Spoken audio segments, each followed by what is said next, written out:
경건의 모양은 있으나 경건의 능력은 부인하니 이 같은 자들에게서 내가 돌아서라. 아멘. 여러분, 디모데가 예수 믿는 사람입니다. 어려서부터 성경을 알고 젊어서부터 목회자인 사람입니다. 그런 사람에게 바울이 3장 1절부터 5절까지 또는 그 이하에까지 여러 따르지 말아야 될 삶의 유형 또는 우리의 그 사람의 행위를 가르쳐 주는데, 여러분 생각하시기에 디모데가 이 중에 어떤 거라도 생활 습관으로 자기 삶의 형태로서 가졌을 거라고 생각하십니까? 아니죠. 디모데가 무정하며 원통을 풀지 않냐며 사나움에 선한 것을 좋아하지 않냐며 그랬을까요? 바울이 말해 너 하나님의 사람아 그랬고, 너는 어려서부터 성경을 알았다 그랬고, 그러니까 참 좋은 제목으로 자란 사람이란 말이에요. 디모데는 우리 옛날에 사도행전 탐독에도 들었지만, 바울이 갈라디아에서 복음을 전하고 안디오로 돌아가서 다시 와 보니까 사람들이 하는 말이, 그동안에 참 이 진리를 어지럽히는 사람도 있었는데 디모데라는 청년이 있어 우리를 말씀으로 다 잡을까. 깜짝 놀랐죠. 그런 청년이 있었냐고. 그래서 그 어머니에게 말하여 디모데를 데리고 2차 선교행부터 같이 가죠. 그리고 나중에는 본인이 세운 교회들을 맡기고, 또한 돌아보는 일을 마치 자기가 한 것처럼 디모데에게 맡깁니다. 이렇게 훌륭한 사람이 디모데인데, 디모데가 1절부터 2절부터 보세요. 자기를 사랑하며 돈을 사랑하며 자랑하며 교만하며 부모를 거역하고 이렇게 살지 않았겠지. 이렇게 살지 않았어요. 이렇게 살아서 돌아서라 그런 게 아니고 그 주변에 이런 사람들이 있기 때문에 그런 거였어요. 그러면 디모데가 세상에 산 것도 아니고 교회 사람인데, 우리 식으로 말하면 어디에 이런 무지막지한 사람이 있었다는 얘기입니까? 교회에 있었다는 얘기죠. 교회. 그럼 보세요. 어제 돌아서라 그랬잖아요. 이 돌아서라 말은 굉장히 강한 말입니다. 그 관계를 끊으라는 얘기입니다. 그럼 여러분 생각해보세요. 디모데가 요즘 말하는 목회자란 말이죠. 목회자는요, 힘들어도 있어야 하고 싫어도 만나야 하고 어려워도 웃어야 하고, 이게 목회자인데 도대체 어떤 상태길래 돌아서라 그러냐 이 말이죠. 우리 이런 충고는 거의 안 합니다. 그죠? 목회자에게 누가 그가 막 어렵고 주변에 이런 굉장히 힘든 일이 있고 막 스트레스 받는 일이 있고 무슨 시험거리 있고 한다고 해서 빨리 나와버려요? 이렇게 말하는 사람 어디 있어요? 그런 충고 자체가 아주 무지하고 이 신중하지 못한 충고가 되죠. 그 정도 되려면요 매우 극단적 상황이어야 됩니다. 근데 바울이 디모데에게 그렇게 권하고 있단 말이죠. 근데 우리가 아무리 봐도 디모데가 교회만 붙어 사는 사람인데, 교회 사람인데 도대체 왜 돌아서라 하냐? 그만큼 교회, 바로 이 2절 이하에 참 있어서는 안 될 유형의 사람들이 있기 때문에 합니다. 그러면 이게 디모데만 그랬냐? 바울 자신에게도 있었고 다른 사도들이 사용하는 곳들마다 다 있었어요. 디도가 사용하는 곳에도 있었고 그랬어요. 베드로가 사용한 데도 있었어요. 예를 들면 여러분, 베드로가 그 사마리아인가 갔을 때 말이죠, 마술사 시몬이 있었어요. 마술사 시몬이 어쨌죠? 경건의 능력, 성령의 능력이 나타나니까 쫓아왔어요. 그 전에도 빌립을 쫓아다니면서 옆에서 막 아멘 아멘 막 이랬단 말이죠. 근데 베드로가 오니까 또 다른 거예요. 어마어마한 거죠. 그러니까는 옆에 가가지고, 내가 벌어놓은 돈이 좀 있는데 이거 좀 줄 테니까 나하고 같이 이거 좀 저한테 좀 나눠주시고 우리 좀 우리끼리 좀 잘해봅시다. 그러니까 베드로가 먼저 단번에 뭐라고 했어요? 네가 하나님의 능력을 돈을 주고 살려고 했으니 돈과 함께 네가 망할지어다 이러고 그랬어요. 바로 여기 돌아서는 겁니다. 무서운 일이죠. 이렇게 하라는 거예요. 그렇지 않으면 어떻게 되죠? 내가 따라가게 됩니다. 이거는 만고불변의 진리입니다. 두 사람이 만났을 때 반드시 서로 영향을 주고받게 되어 있습니다. 그래서 어떤 경우는 내가 그를 압도하여 그를 데리고 올 것이냐, 아니면 내가 그를 따라갈 것이냐. 동역자 관계일 때는 이것이 특별히 더합니다. 동역자 중에 동역자는 뭐예요? 부부죠. 그리고 그 다음으로 말할 것 같으면 교회 일꾼들입니다. 교회 일꾼들이 함께 있을 때 하나님의 능력이 강하고 아름답고 거룩하게 빛나는데, 그렇지 않으면 그 거룩한 일꾼들의 힘을 야금야금 갉아먹어서 선한 능력이 툭툭 떨어지게 합니다. 성경에 그런 일도 얼마나 많습니까? 우리가 고라 이야기를 쉽게 넘기면 안 되죠. 그렇죠. 자, 모세가 어떻게 했냐? 고라와 그의 일당을 위해서는 중보기도를 안 했습니다. 굉장히 무서운 사건입니다. 사람들에게 이렇게 일러줬습니다. 떠나라 그랬습니다. 같이 죽기 싫으면 그 장막 옆으로 나오라 그랬어요. 금송아지를 놓고 춤을 추는 사람들 앞에서는 어떻게 했어요? 채찍으로 때리듯이 칼을 쳐서 죽이긴 했지만 자기의 목숨을 걸고 중보기도를 했어요. 예수님은 아니지만 거의 예수님을 예표로 할 정도로, 그렇죠? 진짜 차라리 나를 죽이라고 그랬죠. 엄청난 중보기도를 했습니다. 그래서 말 그대로 이스라엘을 살렸습니다. 그런데요, 고라 사건 때는 중보기도를 안 했어요. 그리고 나오라고 그랬어요. 바로 그 말씀입니다. 돌아서라. 음료에게 대해서도 뭐라 합니까? 내 백성아, 음료의 죄에 참여하지 말고 그가 받을 재앙을 받지 말라 그랬어요. 그리고 그 전에 뭐가 나와요? 그녀 여기서 나오라 그랬어요. 바로 그 말입니다. 이 말을 우리가 쉽게 너무 생각해서 인내의 시간을 가질 필요도 없고, 권면하고 훈계하고 또는 참고 이런 시간을 가질 필요가 없다는 그런 뜻은 아닙니다. 이런 것들이 다 필요하고 하되 결정적인 순간에는 어떻게 하라고요? 네가 하나님인 것처럼 하지 말고 똑같이 연약한 인간이므로 거리를 두고 떨어지라는 말입니다. 그렇지 않으면 같이 망합니다. 자, 오늘 말씀 사실상 거의 결론은 다 말씀드렸습니다. 오늘 결론을 내어놓고 말씀을 다시 한번 살펴보도록 하겠습니다. 경건의 모양이 있답니다. 사람이 경건이라는 것을 어디 가서 사는 게 아닙니다. 마트 가서 사는 게 아니에요. 경건은 부착물이 아니고 소지물이 아니고요. 그 사람의 됨을 말하는 겁니다. 그죠? 다르게 표현하면 그 사람의 속을 표현할 때 경건을 말합니다. 그런데 순전히 속만 이야기하냐? 즉 하나님을 닮은 보이지 않는 어떤 내면의 변화만 얘기하냐? 안 그렇습니다. 경건의 모양이라고 그랬죠. 경건은요, 본질적인 것이 있고, 즉 보이지 않는 내면의 변화가 있고 모양도 갖고 있어요. 그래서 성경이 말하는 경건은 성령으로 말미암아 속사람이 거룩해지고 이 거룩함에서 나오는 거룩한 행위를 포함해서 경건이라고 해요. 아멘. 어떤 경우에 우리가 훈련과 연단과 훈계가 필요하냐? 속이 경건하게 변했는데 죄를 미워하기까지 변하고 하나님을 사랑해서 정말 눈물을 펑펑 흘릴 정도로 변했는데 복음 전하자 할 때는 아이고 무서워요 이러고 있는 거예요. 제사상 앞에 하면 이거 해야 되나 말해야 되나 이러고 있는 거예요. 그때 어떻게 해야죠? 야단을 들어야죠. 훈련을 받아야죠. 그것이 자라가는 겁니다.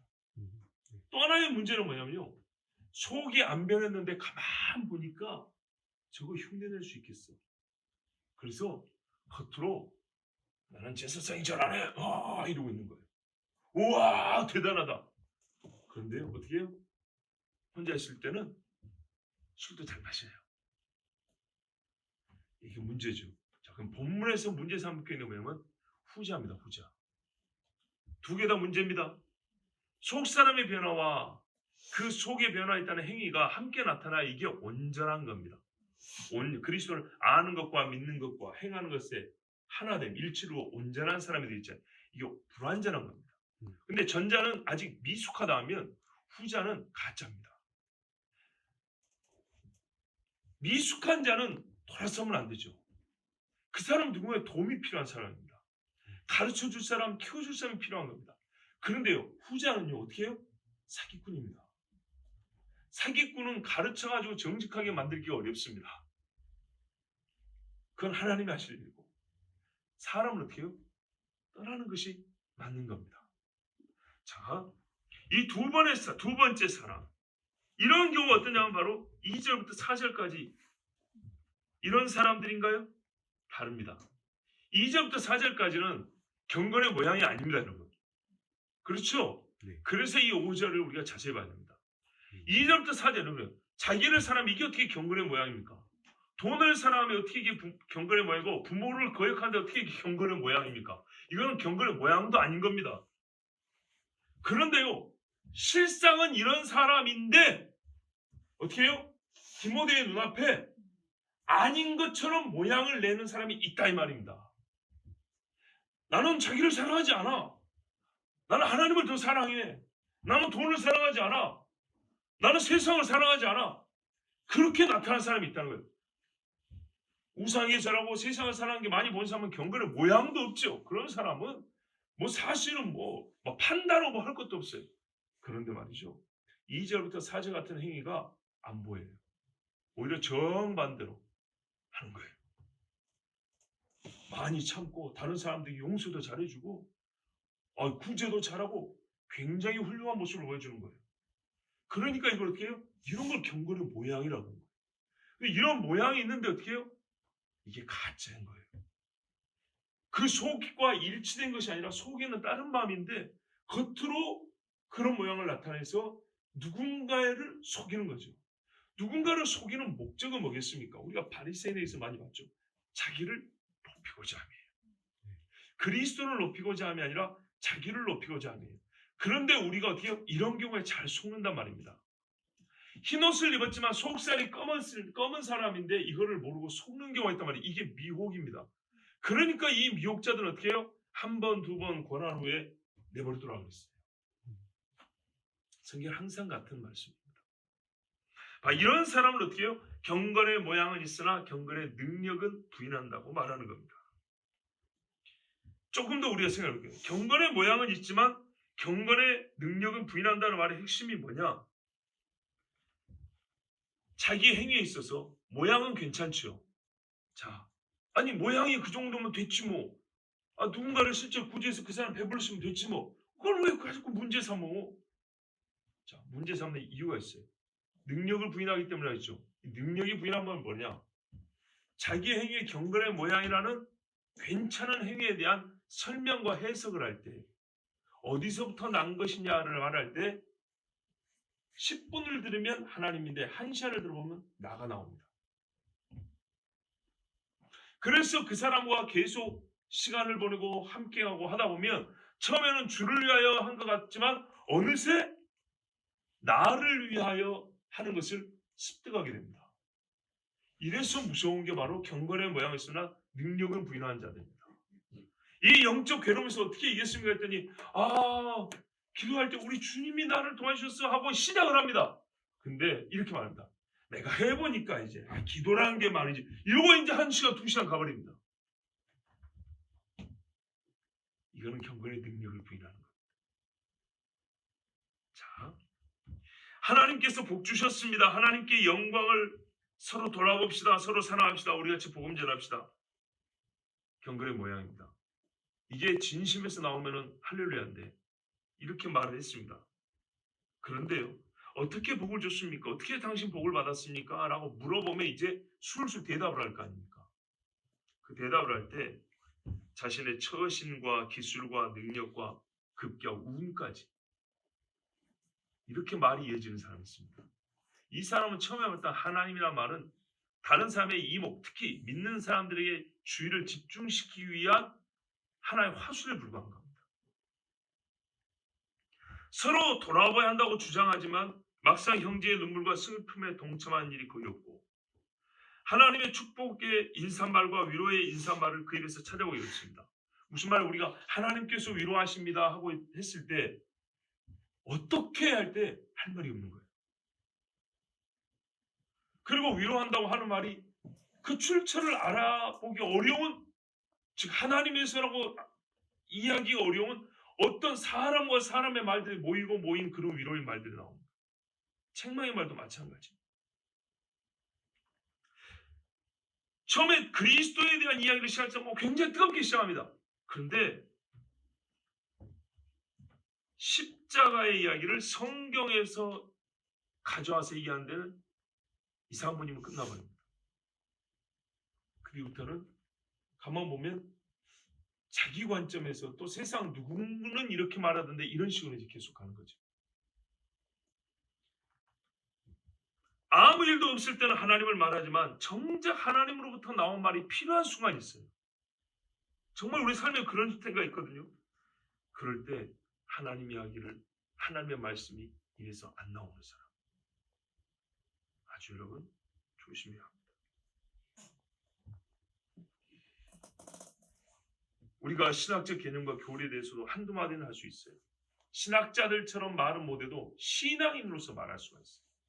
그런데 그것이 당신과 어떤 상관관계에 있냐라고 말할 때는 괜히 왜 사람 판단하고 그래? 그러면서 대화를 끊어버려요. 이런 경우도 있습니다. 여러분, 이게 바로 경건의 능력을 부인하는 겁니다. 경건의 능력하니까 갑자기 여러분 성령의 은사 이야기하면 이건 너무 지나치게 나가는 겁니다. 2절부터 4절은 경건이 아닌 사람의 행위와 삶의 양상을 말하는 거고, 이와 반대되는 것이 경건의 모양입니다. 그 경건의 모양이 경건의 모양을 실제로 낼 수 있는 능력으로부터 나와야 되는 겁니다. 실제로 부모를 공경함과 하나님을 모두가 잡고 찬송하는 일이 성령의 감동에 따라서 나와야 되는데, 그렇지 아니한 경우를 경건의 모양이 있으나 능력은 부인한다는 겁니다. 그래서 조금 시간이 지나가 보면 그 입술에서나 행위에서 성령의 느낌을 찾아보기 어렵게 됩니다. 이게 정말로 위험합니다. 그러나 우리가 모양만 보고 성령으로부터 시작한 것 같으니 그의 끄트머리까지 줄곧 성령으로 말미암아 살고 말하는 것이겠지, 이렇게 안심을 해버리면 어떻게 됩니까? 그물에 쌓이게 됩니다. 그때 하나님께서 우리를 어떻게 하냐? 그 그물을 걷어내 줍니다. 부르짖어 기도하면. 그런데요, 히브리서 말씀대로 매를 때립니다. 내가 분명 돌아서고 속지 말라 했는데 왜 말을 안 듣느냐? 하나님 채찍으로 때립니다. 그래서 두 번 다시 경건의 모양은 있으나 능력을 부인하는 자들에게 속지 아니하게 됩니다. 자, 제가 오늘 이 말씀에 대하여 설교문을 준비를 했습니다. 그런데 오늘 일부 예배는 저보다 훌륭한 신앙인이었던 존 버년 목사님의 글을 좀 읽어드리면서 저의 부족한 설교를 대신하여서, 참 그러니까는 저의 설교보다 더 나은 설교가 될 거라고 봅니다. 그분은 누구냐? 1600년대 여러분 아시다시피 영국은 왕이 바뀔 때마다 복음을 전할 수 있고 못 전하고 그랬습니다. 참 무서운 것이 반기독교 국가가 아니고요, 카톨릭 정부가 되어서느냐 프로테스탄트, 우리 개혁신앙인의 정부가 들어서냐에 따라서 설교를 하고 못하고 있습니다. 놀랍지 않습니까? 불교인도 아니고 힌두교인도 아니고 카톨릭 교인이 왕이 되면 설교를 못하겠습니다. 복음 설교를 못하겠다고요. 그런데도 불구하고 나는 해야겠다 하면 어떻게 되냐? 그런 목사들이 퇴출당하고, 지금 목회직을 잃고 망명을 떠나야 되고 동네에서 추방당하고 급기야 목숨을 잃기까지 했습니다. 존 버년도 그때 감옥에 갇혔습니다. 딱 잘라 말하면 설교하지 말았는데 설교했다고 감옥에 집어넣습니다. 한 번이 아니라 몇 차례를 갇혔습니다.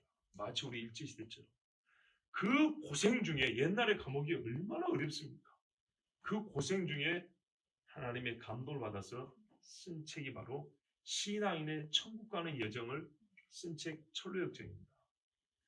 그래서 이 철로역정은 100년 전에 우리 선교사들이 이 땅에 왔을 때도, 제가 지금 그 선교사 이름은 생각 안 나는데 오자마자 몇 년 안 돼서 한글로 번역을 했습니다. 100년 전 우리 신앙인들도 곁들놓고 읽었던 책입니다.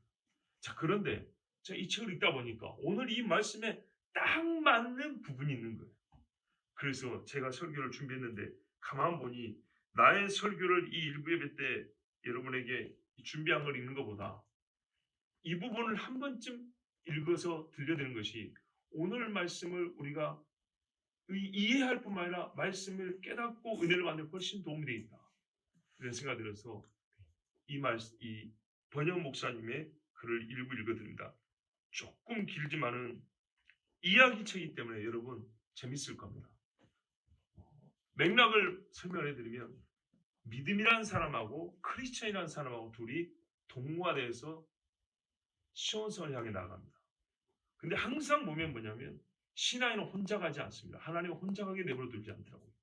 이 둘이 같이 갑니다. 그런데 중간에 함께 가겠다고 들어온 사람들이 있습니다. 이 둘을 무너뜨리려고 한 사람이 있고 같이 가자고 들어온 사람인데 믿음도 아니고 크리스천도 아니고 소망도 아닌 사람은 다 떨어져 나갔습니다.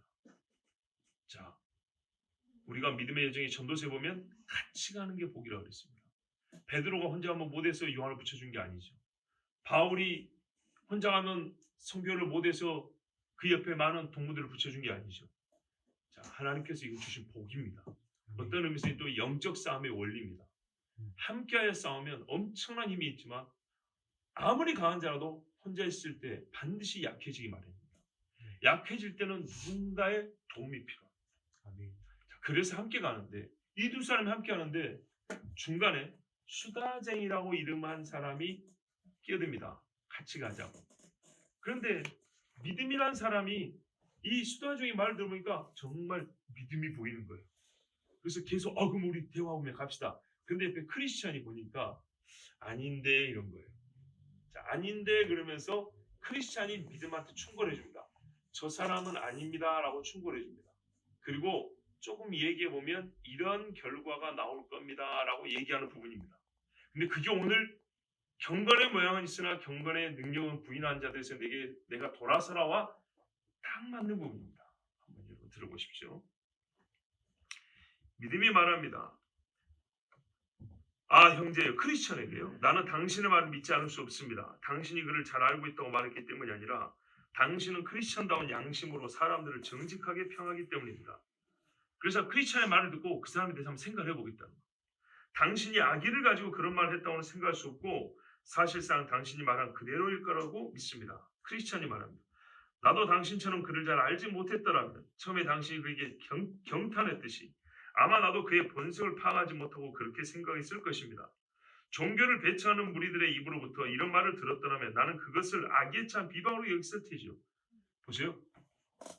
2절부터 4절 같은 사람이 한 말이 아니었다는 거예요.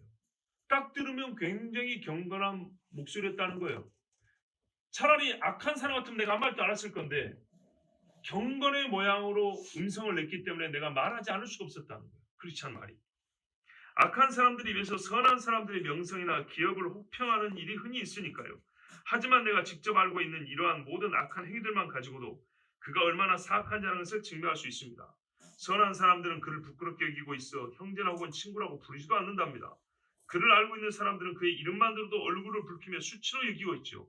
그 수다쟁이라는 사람을 가리키는 말입니다. 자, 그러면서 이제 크리스천이 믿음한테 조심하라고 이제 계속 얘기를 해줍니다. 자, 그러면서 이렇게 말을 합니다. 이 세상 최후의 날은 추수하는 날로 비유될 수 있으니 당신도 알다시피 추수할 때 농부가 관심을 두는 것은 열매 이외에는 없습니다. 열매를 보라는 겁니다. 줄기는 비슷하게 보여요. 예.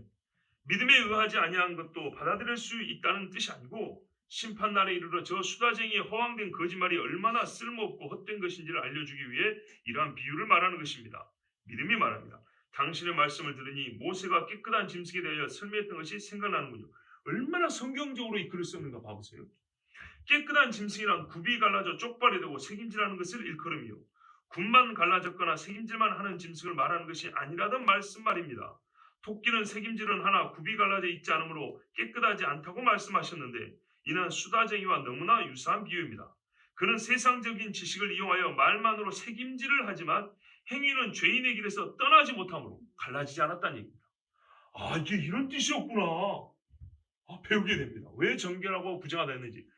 새김질을 한다는 거죠. 속에 있는 걸 자갖고. 그러면서 어떻게 해요? 말씀을 되새김질하면서 세상 길에서 갈라져 나와야 된단 말입니다.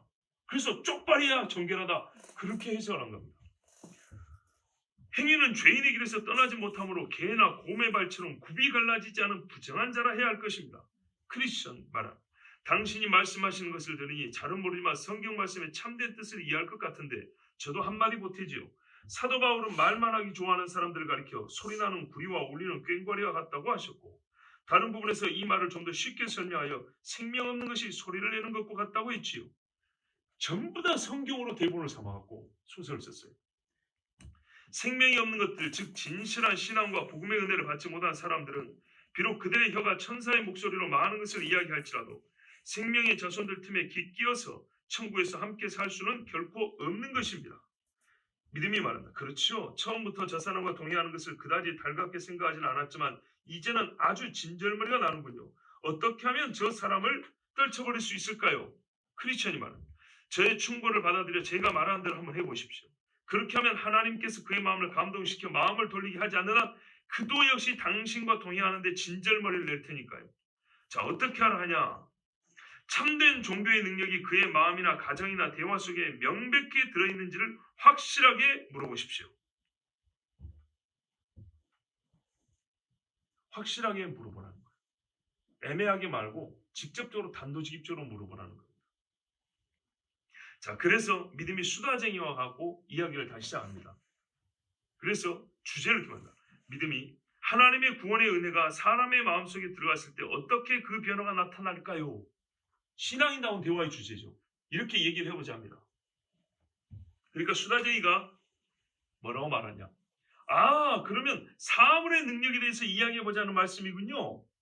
아주 좋은 화제를 택하셨습니다. 기꺼이 당신께 대답해드리죠. 간단하게 요점만 말씀드리자면 우선 하나님의 은혜가 가슴에 충만하게 되면 죄에 대한 반발의 소리가 크게 일어날 것이고, 둘째로 믿음이 말하는 아니 잠깐만요. 우선 한 가지에 대해서만 생각해 보기로 합시다. 너무 순식간에 넘어가려고 그래요. 제 생각에는 죄에 대한 반발의 소리라기보다는 영혼으로 하여금 죄를 혐오하게 만들어줌으로써 하나님의 은혜가 나타나리라고 봅니다. 수다쟁이가 이제 대답합니다.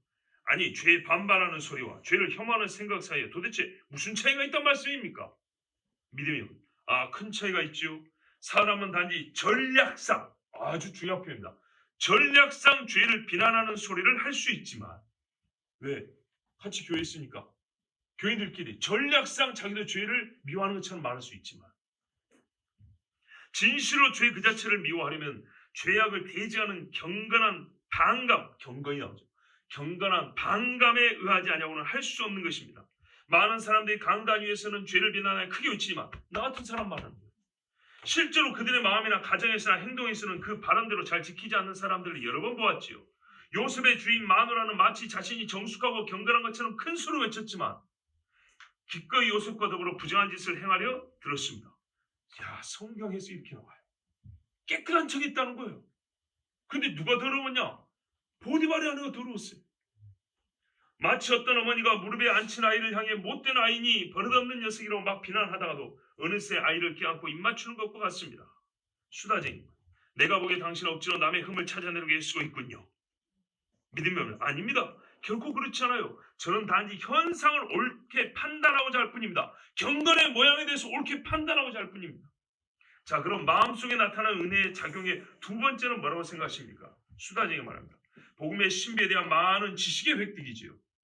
믿음이 말합니다. 그것이 은혜가 나타나는 첫 번째 표지가 되어야 할 텐데, 그러나 첫째 표지 이건 마지막 표지건 그건 역시 헛된 것입니다. 왜냐하면 복음의 신비에 대해 아무리 많은 지식을 획득한다 할지라도 지식 그 자체만으로는 영혼에 적용하는 은혜의 혜택이 될 수 없으니까요. 사람이 모든 지식을 소유하고 있다 할지라도 그는 결국 허무한 존재이고 결과적으로 지식만으로는 하나님의 자녀가 될 수 없습니다. 그리스도께서 제자들에게 내가 너희에게 행한 것을 너희가 아느냐고 물으셨을 때 제자들이 네 하고 대답하자 예수께서는 덧붙여 말씀하시길 너희가 이것을 알고 그대로 행하면 복이 있으리라 하셨습니다. 즉 예수께서는 진리를 아는데 축복을 내신 것이 아니라 그것을 실천하는 데 축복을 주셨습니다. 주인의 뜻을 알면서도 주인의 뜻대로 행하지 않는 종이 있듯이 행함이 따르지 않는 지식도 많이 있기 때문입니다. 천사처럼 많은 것을 알고 있으면서도 참된 크리스천이 되지 못하는 사람이 많으니 당신이 말씀하시는 표지는 옳지 않은 것 같습니다. 사실 안다는 것은 말하기 좋아하고 허풍 떨기 좋아하는 사람들을 만족시킬 뿐이고 하나님을 기쁘게 하는 일은 아는 대로 행함에 있는 것입니다. 그렇다고 해서 참된 지식이 없는 마음도 얼마든지 좋다는 이야기는 아닙니다. 지식이 없는 마음은 공허하기 때문에 지식은 물론 필요한 것이죠. 그런데 지식에는 여러 가지가 있습니다. 단순히 사색으로만 만족하는 지식도 있고 얼마나 훌륭한 글인지 한번 봐보세요. 신앙 및 사랑의 은혜와 함께 동반하는 지식도 있지요. 전자는 말만 하기를 좋아하는 사람들이 흔히 과시하는 지식이고, 후자는 사람의 마음을 움직여 진실로 하나님의 뜻에 맞는 행동을 하도록 이끌어주는 지식입니다. 그러므로 진정한 크리스천이라면 후자의 지식을 수여하지 못하면 참 만족을 얻을 수 없을 것입니다. 나로 하여금 깨닫게 하여 주소서. 내가 주의 법을 준행하여 진심으로 지키리이다. 시편 119편 34절. 자, 이렇게 말해 수다쟁이가 당신은 또다시 내 흠만 잡으려 드는구려. 그런 말은 덕이 되지 못합니다. 믿음이 말합니다. 그럼 만일 좋으시다면 은혜의 작용이 나타나는 표지를 또 하나 말씀해 주십시오. 자, 계속 은혜 이야기라니까 우리가 쉬운 거 같죠? 수다쟁이 말합니다. 아니, 그만두겠습니다. 우리 둘의 의견이 서로 일치되지 않을 게 뻔하니까 그만두겠습니다. 자, 그랬더니 믿음이 말합니다. 그러면 제가 한마디 더 해도 될까요? 마음대로 하시오. 그러니까 믿음이 말합니다. 마음속에 은혜의 작용이 나타나는 사람은 그 자신은 물론 옆에 있는 사람들에게까지 영향을 미치죠. 제가 오늘 설교의 두 번째 중요한 요점이 뭐냐면, 경건의 능력을 가지고 부인하는 사람에서 왜 돌아서야 하냐, 이 말은 디모데를 할지라도 돌아서야 하면 그 악영향 때문이라, 그걸 설교를 한 건데, 그 악영향에 대해서 믿음이 잘 얘기를 해주고 있습니다. 그래서 이 글로 대신한 겁니다. 은혜를 친히 소유한 사람에게는 다음과 같은 효과가 나타납니다.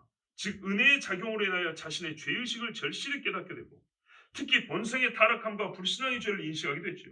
즉, 은혜의 덕택으로 그가 만일 예수 그리스도를 믿어 하나님의 자비를 얻지 못하면 그는 정죄받게 되리라는 것을 깨닫게 해주는 것입니다. 이와 같은 방향으로 사물을 보고 느낌으로써 그는 죄에 대한 슬픔과 부끄러움을 인식하게 될 뿐 아니라, 세상의 구주께서 그의 마음속에 나타나서 평생 동안 그가 구주 가까이 살아가야 할 절대적인 필요성을 느끼게 되며, 동시에 하나님의 약속이 이루어질 것을 목마름과 갈급함으로 추구하고 또 기다리게 되는 것입니다. 이처럼 구주를 믿는 믿음의 강하고 약한 정도에 따라 그의 기쁨과 평화, 경건한 것을 사모하는 마음, 구주를 좀 더 알고자 하는 소망의 정도가 좌우되며, 이 세상에서 주님께 봉사하고자 하는 열성이 좌우되는 것입니다. 그러나 마음의 은혜를 간직하고 있는 사람이 자신의 말과 행동에 변화가 일어나는 것을 발견하기는 하면서도 그러한 변화를 가져오는 원인이 곧 은혜에 의한 것임을 스스로 깨닫고 인식하는 경우는 극히 드뭅니다. 즉, 경건의 능력이 어디서 나온지를 인식하는 건 드물다는 겁니다. 왜냐하면 그는 지금 부패된 상황에 처해 있고, 이성의 잘못된 남용으로 인하여 그의 마음은 이러한 사실에 대해 그릇된 판단을 내리게 되기 때문입니다. 그러므로 이러한 변화가 은혜에 의한 것임을 확고하게 인식하기 위해서는 먼저 건전한 판단력이 요구되는 것입니다. 다음으로 옆에 있는 사람들에 나타나는 은혜의 효과는 다음과 같습니다. 그러면서 그리스도에 대한 신앙을 체험적으로 고백하고 실제로 범하는 삶을 살고 죄를 미워하고 멀리하고 경건함을 증진시키되 위선자나 짓거리기 좋아하는 사람들처럼 단지 입으로만 하는 것이 아니라 하나님의 말씀이 지닌 능력에 의지하여 믿음과 사랑으로 순종하고 실천함으로써 이루어지는 것이지요. 자, 이렇게 말을 했습니다. 그 다음에 두 번째 질문을 합니다. 그러면 이 은혜의 작용에 대해 당신도 경험해 본 적이 있습니까? 당신의 생활과 당신의 하는 말이 서로 잘 부합되고 있습니까? 혹 당신의 종교는 행위와 진실 안에 서 있기보다는 말과 혀끝에만 존재하지는 않습니까? 제발 이 질문에 대해 당신에게 대답하시고자 할 때는 하늘에 계신 하나님께서 아멘하고 인정해 주시라는 걸 믿는 것만 말해 주시고, 당신의 양심이 아래서 당신을 시인하는 것 이외에는 말하지 말으십시오. 이제 직접 물어봅니다. 당신에게 정말로 우리가 지금 아까 말한 그 은혜의 작용이라는 게 있습니까? 있어야 우리는 같이 길을 걸어갈 것입니다. 이렇게 물어봤더니 수다쟁이가 이렇게 말합니다. 믿음씨, 당신은 지금 경험이니 양심이니 하나님이 하는 말들을 정확하게 늘어놓으면서 당신이 한 말의 정당성을 하나님께 호소하고 있군요. 나는 이런 식으로 대화를 이끌어 나가리라고는 기대하지 않았고, 당신이 말한 그따위 질문들에 대해서 지금 대답할 기분이 전혀 나지 않습니다. 우리 가끔은이죠. 기분이 아닙니다. 당신이 교리문답을 하는 사람이 아닌 이상 내가 당신 질문에 꼭 대답해야 할 의무도 없고, 설사 당신이 교리문답자이냐 의스된다 하더라도 당신이 내 심판관이 되는 것을 거부하는 바입니다. 당신이 어째 그런 질문을 내게 하는지 그 이유를 좀 말해 주시겠소? 믿음이 말합니다. 내 눈에 당신이 말하기만 앞세우는 것처럼 보이는 데다 당신이 일반 상식 이외에 얼마나 더 많이 하나님에 대해 알고 있는지를 모르기 때문에 하나님 이야기하지 않으니까 상식 이야기하고 있던 거예요. 그뿐만 아니라 솔직히 말씀드린다면 당신의 종교는 단지 혀끝에서만 맴돌 뿐이고 말과 행동이 서로 일치하지 않는다는 소문을 여러 번 들었습니다.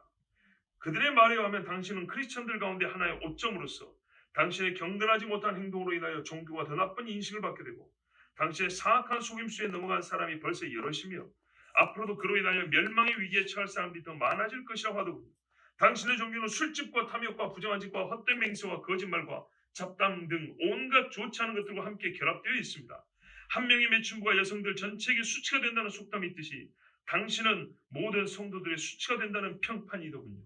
수다쟁이가 말합니다. 당신은 말하기 좋아하는 세상 사람들의 중상모략을 있는 그대로 받아들여 그처럼 성급하게 사람을 판단하는 것으로 미루어 나와 함께 이야기할 자격이 없는 사람이군요. 자, 그러니 이제 그만 헤어집시다. 잘 가시오. 이러면서 수다쟁이가 가버립니다. 자, 여러분 보십시오. 서로가 말쟁이라고 말하고 있는 겁니다. 가만 보면 그렇지 않습니까? 이 수다쟁이도 당신이 내가 잘 모르는 무슨 뭐 성경 이렇게 막 얘기하면서 나를 자꾸 모함하고 나를 자꾸 판단하려고 하는 사람 아니냐? 나 기분 나빴어. 우리 그냥 따로 가자. 자, 이렇게 얘기를 했습니다. 여러분, 고라도 내가 제사장 자격이 있단 말했습니다. 하나님께서는 레위가 제사장으로 줬습니다. 제사장이 되어야 된다 했습니다. 그리고 뭐냐면 모세와 아론아 너희가 분수에 지나치다 그랬습니다. 모세도 보라보고 너가 분수에 지나치다 그랬습니다. 자, 그럴 때 봐야죠. 제사장의 직임을 누가 줬습니까? 그걸 경건한 직무라면 그 경건한 직무의 권위와 능력을 누가 줬습니까?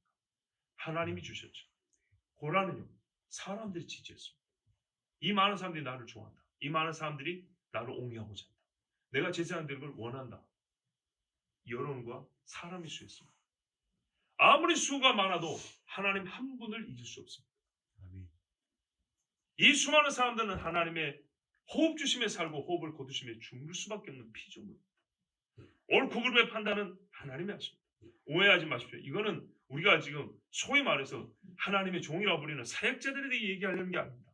성경의 예를 찾아 지금 말씀드리는 겁니다. 이 존 번연도 성경에서 이 대화의 대본들을 싹 끌어와서 말을 합니다. 진짜 성경 한 권 읽는 것 같습니다. 성경을 실제 생활에서 읽는 것 같이 그런 겁니다. 경건의 능력을 부인한다는 게 뭔지 아시겠죠? 그러면 어떻게 되냐? 이 사람들 시간이 가면 말이죠. 이 2절부터 4절의 행위가 가만 보면 보입니다. 처음에는 안 보여요. 그래서 속는데 그 속에 능력이 없기 때문에 시간이 지나면 2절부터 4절 같은 행위가 나옵니다. 이 수다쟁이가 그랬다는 겁니다. 교인들이 모인 자리에서는 믿음과 크리스천 소망, 사랑같이 보이지만 동네 사람들이 뭐라고? 가정에서 말하느냐? 좀 더 읽어보면 앞에 나오는데 그 집의 자녀들은 이 수다쟁이 아버지 때문에 묻지를 못합니다. 얼마나 폭력적이고 잔혹한 말을 내뱉는지 그 집에는 화평이 전혀 없습니다. 그 동네 사람들이 말합니다. 저 사람은 속이기를 잘하고 쉽게 술 취해서 떠벌리고 소란을 피우는 사람. 여기저기 그럴듯한 말하지만 그 어떤 말도 실제는 유익하지 못한 말을 하고 다니는 사람. 이렇게 엘리가 뭐라 그래요? 내 아들들아 너희에 대한 평판이 좋지 않냐. 자, 물론 사람이 사람을 판단하기 때문에 잘못된 판단도 굉장히 많다는 우리 인정합니다. 그러나 여러분 잘못된 판단인지 진짜 판단인지는 뭘 보면 하면 실제를 보면 알죠. 우리가 작은 것을 크게 말하는 것이냐 아니면 내가 다 보지 못하고 너무 일각을 보고 전체 면을 판단하는 것이냐 아니면 정말 그 면 중에 내가 최소한 50%는 보고 말하는 것이냐 일부분이라 할지라도 그 부분이 어느 정도의 비중을 갖고 있느냐 어떤 상징성 아닌 사건에 따라서 다르죠. 그러나 이 수다쟁이 관에서는 일상의 몇 년 또는 몇십 년에 대한 판단이 들려왔던 겁니다. 그래서 크리스천이 말합니다. 뭐라고 말해요? 나는 저와 한 동네 사람으로서 크리스천이 믿음이라는 사람에게 충고해 준 게 근거가 그거 있습니다. 내가 한 동네 사람으로 가까이서 오래 봤다. 그랬더니 이 수다쟁이라는 사람은 경건의 모양만 있는 사람이니 조심하고 떨어지시오. 이렇게 믿음한테 충고해 줬던 겁니다. 내가 같이 식당에서 밥 한 번 먹어봤는데 이렇게 말한 게 아닙니다. 우리 동네 사람이다. 그래서 근거가 충분했던 겁니다. 자, 여러분, 크리스천이 믿음에게 말한 거 있습니다. 그 사람하고는 계속 갈 생각을 하면 안 됩니다. 그랬습니다. 그럼 어떻게 할까 했더니 내가 가서 무정하게 우리 갈라십시다, 떠나십시다 그렇게 말하냐? 아니, 경건의 능력이 있는 사람은 그 경건의 출처에 대해서 이야기를 하면 된다는 겁니다. 이게 가장 중요한 판단의 방법이고, 같이 갈 것이냐 같이 갈 수 없느냐를 결정짓는 갈림길, 바로 기도가 거기에 있다는 겁니다. 뭐요? 하나님의 은혜의 작용에 대하여 이야기를 해보는 겁니다. 과연 하나님의 은혜가 무엇이냐, 그리고 그 은혜가 나에게 있느냐, 그 은혜로 말미암아 나는 신앙 생활하는 것이냐. 벌써 여기서부터 달라집니다. 우리가 말을 아주 이제는요, 여러분, 이제 신앙생활 우리가 한지 좀 오래된 사람들은 말을 참 가려서 해야 된다고 했습니다. 그것은 뭐냐면 윤리성이 높은 말을 하라는 게 아닙니다. 우리가 이런 말도 하죠. 신앙생활 열심히 하고 직장생활 열심히 하고 학교생활 열심히 하고 이런 말 하죠. 이게 얼마나 잘못된 말인지 아십니까?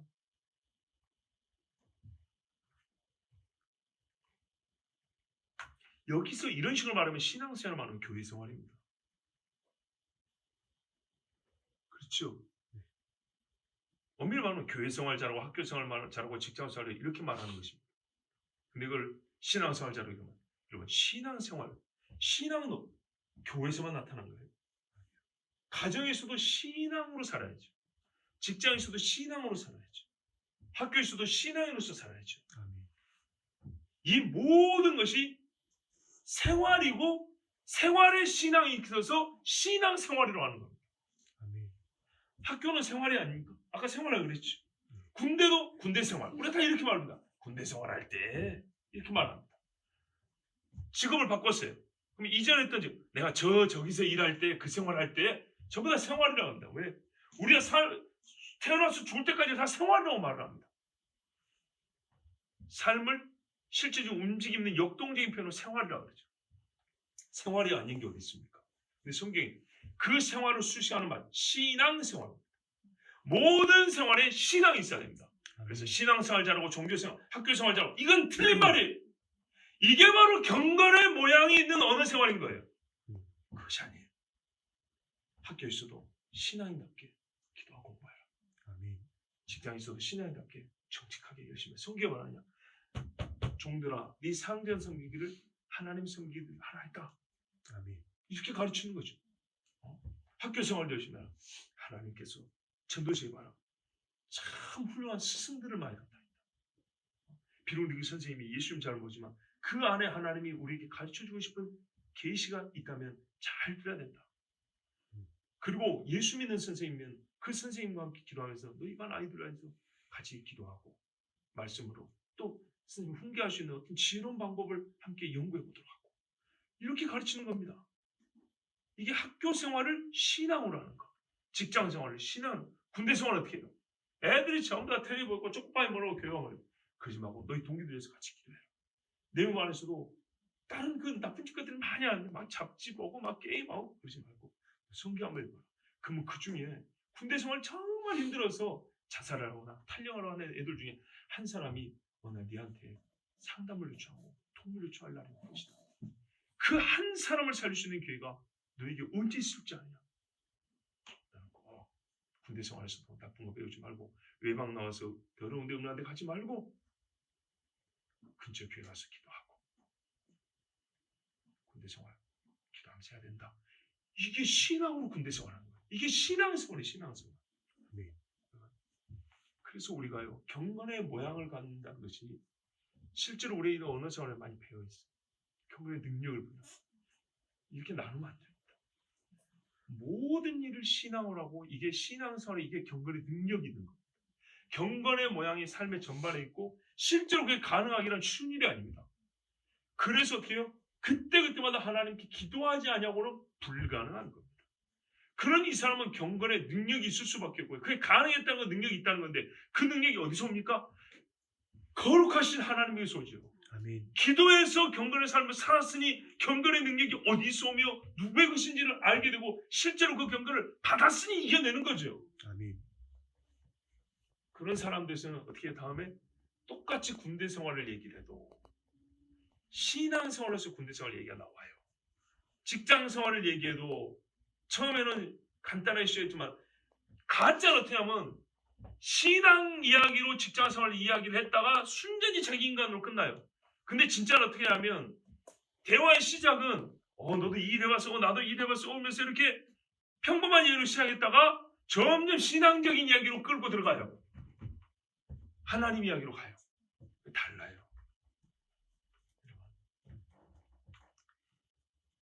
이렇게 얘기하는 사람이 내 동무일 때 경건의 능력을 시인하는 자. 보세요. 경건의 능력을 부인하는 자를 돌아서었어요. 경건의 능력이 적은 자에서 돌아서는 얘기 아니에요. 초반에 말씀드렸죠. 그분은 가르치고 같이 훈련하고 같이 수고하면서 믿음이 자라면 되는 거예요.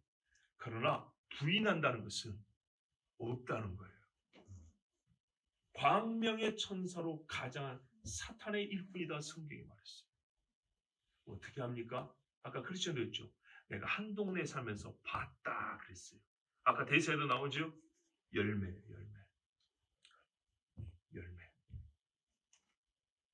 결국 열매입니다. 결과주의냐? 아니에요.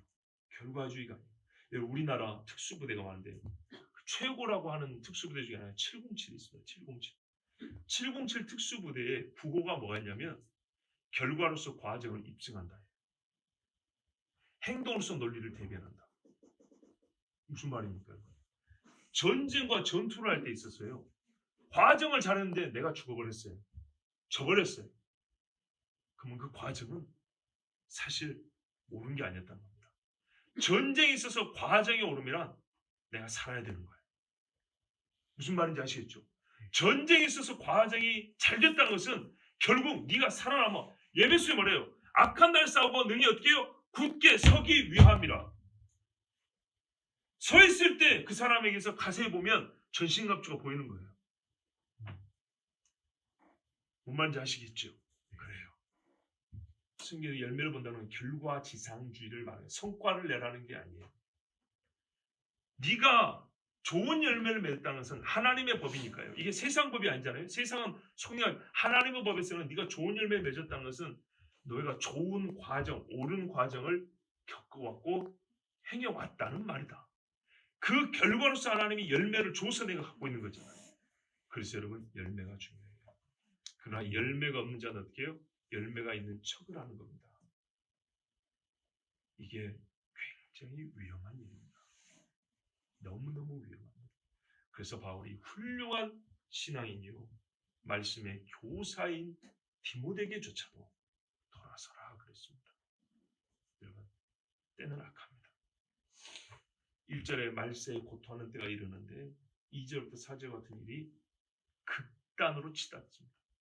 극단으로 치닫는 가운데 아까 크리스찬도 말했지만 불경한 자들 중에 하나님의 진리의 말씀을 모르는 자들 중에 이렇다면 힘들긴 하지만 그러려니 하거니와 함께 예수를 믿는다고 하는 사람들 중에도 이와 같은 자들이 있으니 이 사람에서는 돌아서야 합니다 라고 충고를 해줬습니다. 바로 그것입니다. 여러분 이제 우리가 자기 자신을 돌아봐야 되겠습니다. 내가 하나님의 은혜의 복음에 대한 성경적 지식과 그 지식으로 말미암아 변화된 속사람 어느 정도냐? 죄를 미워하기까지. 예, 경건의 모양은요 술 끊을 수 있어요. 경건의 모양은요 음란물도 며칠 안 볼 수 있어요. 담배도 끊습니다. 그래서 증거를 보여줍니다. 나 담배 끊었다고. 그런데요 내가 며칠 이렇게 봤는데 끊어지더라. 이게 아니죠. 내가 주님을 사랑해서 눈만 감으면 나의 지난날에 죄가 너무 비참하고 하나님 앞에 부끄러워서 이 냄새 나는 것을 내가 손에 쥐고 있을 수가 없었어. 벌써 말할 때 얼굴이 붉어지는 거예요. 이게 바로 경건의 능력인 거예요. 아멘. 여러분 우리 안에 대단한 건 아니어도 하나님이 주시는 경건의 능력이 있기를 원합니다. 아멘. 경건의 능력이 있음으로 말미암아 경건의 모양이 나타나기를, 그 모양이 한때의 부착물이 아니라 나의 신앙 생활이기를, 나는 이를 특별히 마지막 때 우리 길리의 소리교회가 하나님께 구하여 반드시 얻어야 할 것이라고 믿습니다. 아멘. 하나님께 기도하십시오. 아멘. 나는 연약합니다. 주님, 나에게 경건의 능력을 주세요. 나의 모든 생활이 신앙 생활이 되게 해주세요. 아멘. 부족하면 키워주시옵소서. 그런데 갖고 있지 않으면서 갖고 있는 척하지는 하지 않게 하옵소서. 다윗이 그 훌륭한 경건을 쌓은 다윗도 죄를 지었을 때 그대로 고백을 버렸잖아요. 이게 역설적으로 경건의 능력이었어요. 바로 이게 경건의 능력이었어요. 그래서 하는 거예요. 정직하다 그런 거예요. 다윗과 같은 경건의 능력을 주시옵소서. 아멘. 구하는 자에게 하나님께서 흔들어 넘치도록 주실 줄로 믿습니다. 아멘. 예, 우리 이 시간에 함께 기도.